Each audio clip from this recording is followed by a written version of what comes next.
Most of the anime power systems தங்களோட கேரக்டர்ஸை எப்படி ஸ்ட்ராங்கர் ஆகுறதுங்கிறத பார்ப்பாங்க. ஆனால் டீமன் ஸ்லேயர் கொஞ்சம் டிஃப்ரெண்ட்டாக இருக்காங்க.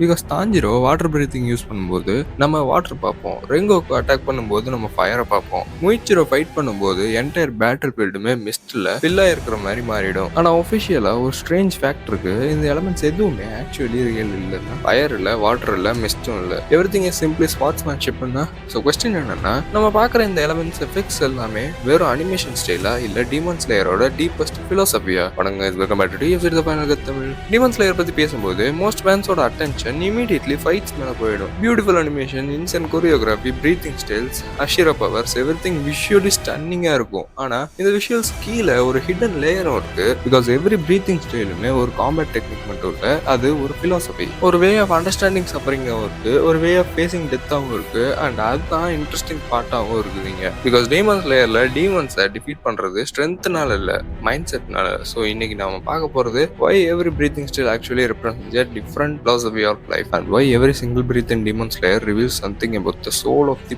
person taking it. The first secret, why breathing exists at all. இந்த கொஸ்டின்ல இருந்து ஸ்டார்ட் பண்ணோம். why breathing? ஏன் மேஜிக்கா இருக்க கூடாதா, சக்கரவா இருக்க கூடாதா, இல்ல ஸ்பிரிச்சுவல் எனர்ஜியா இருக்க கூடாதா? பிகாஸ் டீமன் ஸ்லேயரோட கோர் தீம் பவர் இல்ல, ஹியூமனிட்டி. டீமன்ஸ் ஆல்ரெடி சூப்பர் நேச்சுரலா இருக்காங்க. அவங்களுக்கு இமார்டலிட்டி இருக்கு, ரீஜெனரேஷன் இருக்கு, மான்ஸ்டர் அளவுக்கு ஸ்ட்ரென்த் இருக்கு. ஹியூமன்ஸ் கிட்ட என்ன இருக்கு? Nothing, just a sword, just a fragile body, just a breathing heart. So Goto creates a power system that starts from the most human thing possible, breathing. Every human breathes, every human suffers, every human eventually dies. And that's exactly why breathing becomes power. Because the story is not about becoming superhuman, it's about pushing humanity beyond its limits. Water breathing, the philosophy of survival. Water breathing பாத்தீங்கன்னா gamma இருக்கும், ஸ்மூத்தா இருக்கும், எலகண்டா இருக்கும். And அது coincidence இல்ல. Water doesn't win because it's strong, water wins because it adapts.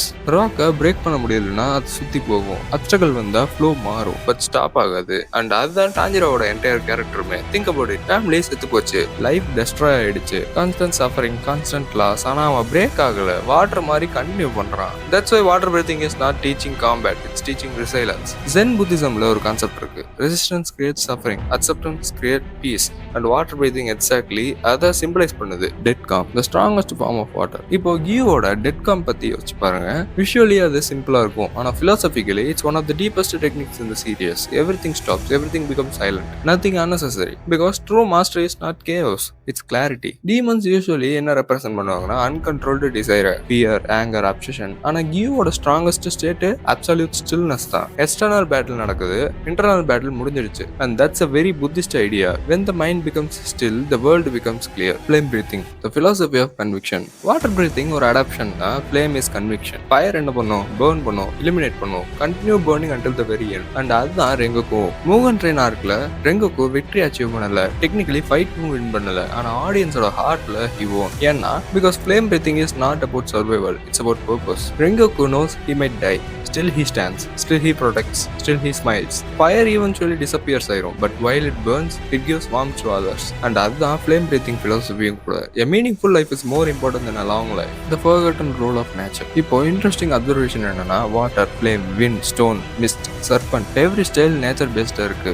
ஏன்? Shintoism, Japanese spiritual ட்ரெடிஷன்ல nature just environment இல்ல, nature itself sacred. Mountains, rivers, forest, fire, wind, everything spirit carry பண்ணுது. So when a sportsman masters an element, actually அவர் நேச்சரோட ரித்தமே understand பண்ணிருக்காருன்னு அர்த்தம். And அதுதான் ட்ரைனிங் லொகேஷன்ஸ் கூட சிம்பாலிக்கா இருக்கும். The environment itself becomes part of the philosophy. Sun breathing, the origin of everything. இப்போ நம்ம அரைவ் பண்றது sun breathing, the strongest style. ஆனா ஸ்ட்ரென்த்னால இல்ல, மீனிங்னால ஸ்ட்ராங்கஸ்ட். ஜாப்பனீஸ் மித்தாலஜில sun represents life, purification, renewal, hope. Demons darkness represent பண்றாங்க, sun life represent பண்ணுது. சிம்பிள் ஆப்போசிஷன் மாதிரி தெரியும், ஆனா டீப்பர் லெவல்ல sun breathing is memory. Tanjiro learns it through Hinokami Kagura, a dance, not a combat manual, not a secret scroll, a dance. Because some truths survive not through books, but through tradition, through family, through generations. Sun breathing is literally history being carried through the body. Every movement is an inheritance, every strike is a memory. Why new breathing styles keeps appearing? Mist, love, sound, insect. Why create new styles? Simple answer na combat evolution சொல்லலாம். ஆனா deeper answer இருக்கு, identity. Every Hashira carries a different wound, different trauma, different perspective. So naturally the breathing styles evolve differently. Mitsuri creates love breathing because her greatest struggle is acceptance. Michiro creates mist breathing because its life itself becomes lost in memory. Breathing style reflects psychology. That's why no two masters feels the same. The transparent world and the enlightenment. Near the end of the series, characters enter the transparent world and the concept ரொம்ப important because இது power up மட்டும் இல்ல, இது enlightenment. Suddenly they see beyond appearances, beyond muscle, beyond movement, beyond illusion. Sound familiar இருக்குல்ல, because Buddhist-ஓட enlightenment itself அதுதான் describe பண்ணுது. Seeing reality as it truly is, not as the ego interprets it. The strongest warriors are not simply stronger, they perceive deeper. The final meaning of the breathing styles. And finally, in the entire power system-ஓட hidden truth என்னன்னா, breathing styles were never about elements. Water is not water, flame is not flame, mist is not mist. They are human responses to suffering. Different answers to the same problem. How do we continue moving forward when life becomes unbearable? Tanjiro answers with adaptability. Rengoku answers with conviction. Michiro answers with self-discovery. Yurichi answers with legacy. And every breathing style becomes a different philosophy for surviving existence itself. So, video final, maybe we have been looking at Demon Slayer the wrong way. Maybe the beautiful visuals were never the point. Because beneath every strike, every form, every breath, there is a simple idea.